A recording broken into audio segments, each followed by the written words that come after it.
Good evening. Good evening. আমি কি বলবো, মানে আমি সাধারণত একটা সাইকেল মেকানিক, তো আমি সাইকেলেরই কাজ করি। তো আমি আগে ভাবতাম যে আমি কি করবো, একটা বেস্ট কোয়ালিটির একটা কাজ আমি চাইছিলাম, যাতে নিজেকে আপডেট করা যায় নিজেকে। এখন কিন্তু দেখেন প্রতিটা জিনিসেরই কিন্তু আপডেট আছে, আপডেট না থাকলে তার কিন্তু কোনো কিছু তার মূল্য দেবে না। যে কোনো জিনিস দেখেন আস্তে আস্তে একটা নোকিয়া মোবাইল কিন্তু সেটা কিন্তু আপডেট করতে পারেনি, নেই মার্কেটে, কিন্তু মানে ফেলে দিয়েছে। সেরকমই নিজেকে আপডেট করার জন্য একটা দারুণ প্ল্যাটফর্ম, সেই প্ল্যাটফর্ম আমাকে দেখিয়েছে আমার স্যার রবিউল স্যার। ওর জন্য আমি চাইবো একটা মানে একটা হাততালি দিয়ে সম্ভাবনা জানাবো। আর আমাদের স্যার দিলীপ স্যার তো আছেন, উনি খুব অসাধারণ মানুষ, ওনারও খুব ভালো মানুষ। এদের হাত ধরে আমি এসেছি, এদেরকেও বলবো একটা সবার জন্য একটা হাততালি দিতে। তারপরে আমরা প্রচুর মানে কষ্ট করেছি, এখন সবাই প্রোডাক্ট আনতে আমাদের বহুত যেতে হয়েছে, বহুত গিয়ে প্রোডাক্ট আনতাম, না খেয়ে চলে যেতাম, খেয়েও চলে যেতাম। সেই মানুষটা কিন্তু আমাদের জন্য এত বড় সুন্দর অফিসটা করে দিয়েছে।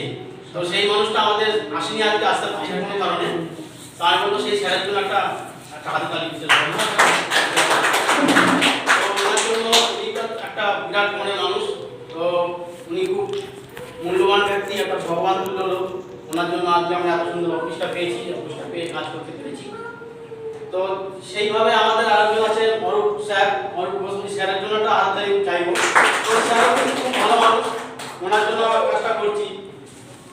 তবে আমাদের এই মাই লাইফস্টাইল মেন জিনিস যেটা আমি বুঝতে পেরেছি আমার মন থেকে, মানে আমাদের মানে যেটা আমাদের লাগে, যেটা প্রয়োজন, যেটা আমাদের যে প্রয়োজন যেটা লাগবে সেটা কিন্তু আমাদের হেলথ। মানে আমাদের হেলথ যদি ঠিক থাকে তবে দেখবেন আপনার সব কিছু ভালো লাগবে। দেখবেন একটা ছেঁড়া গেঞ্জি পরে আপনি বেরোবেন, তাতেও একটা মজা লাগবে, আনন্দ লাগবে। কিন্তু সেই হেলথটাকে ঠিক রাখার জন্য এখানটা আমাদের সমস্ত প্রোডাক্ট আছে। কিন্তু আপনি সমস্ত প্রোডাক্ট এখান থেকে ব্যবহার করেন, আপনি খান, আপনি বাড়িতে ব্যবহার করেন, কিন্তু পাড়ার প্রতিবেশী দেন, কিন্তু আপনার হেলথটা ঠিক থাকবে। আপনার হেলথ ঠিক থাকলে আপনার সমস্ত কিছু ভালো লাগবে। আমি চাইবো আপনার এখান থেকে সমস্ত প্রোডাক্ট নিয়ে ব্যবহার করবেন, আপনার আত্মীয় স্বজন কুটুমদের দেবেন, নিজেরা খাবেন। এখানে কোনো প্রোডাক্টের সাইড এফেক্ট নেই, একদম total Ayurvedic, total natural product genuine product. আর এখান থেকে আপনি একটা বিজনেস করতে পারবেন এবং একটা এলআইসি মানে পলিসির মতন একটা আস্তে আস্তে এটা আপনার ইনকাম হতে শুরু করে দেবে, একটা ভালো টাকা ইনকাম পাওয়া যায় এখান থেকে। সেটাই আমি বলবো, এখান থেকে আপনারা এই জিনিসটা করবেন আর নিজের হেলথটাকে সুস্থ রাখবেন। আর এটা আমাদের অ্যাকচুয়ালি বিজনেসটা কেমন বলি, ছোট্ট একটা উদাহরণ দিই। যেমন একটা নারকেল গাছ, যেমন বাড়িতে নারকেল গাছ বসালেন, সেই গাছটাকে আপনার 2-3 বছর সেটাকে যত্ন নিতে হবে, একটু লালন পালন করতে হবে। যে নারকেল গাছ বড় হয়ে যাবে তখন দেখবেন নারকেল হতেই শুরু করবে। ওটা কিন্তু বন্ধ হবে না। সেই বিজনেস হচ্ছে আমাদের মাই লাইফস্টাইল।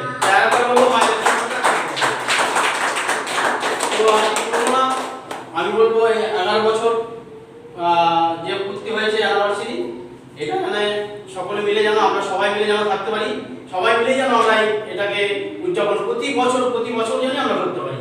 আমরা সেইভাবে সবাই মিলে আমরা হাত ধরে যেন করতে পারি। এটাই আমার লাস্ট বক্তব্য।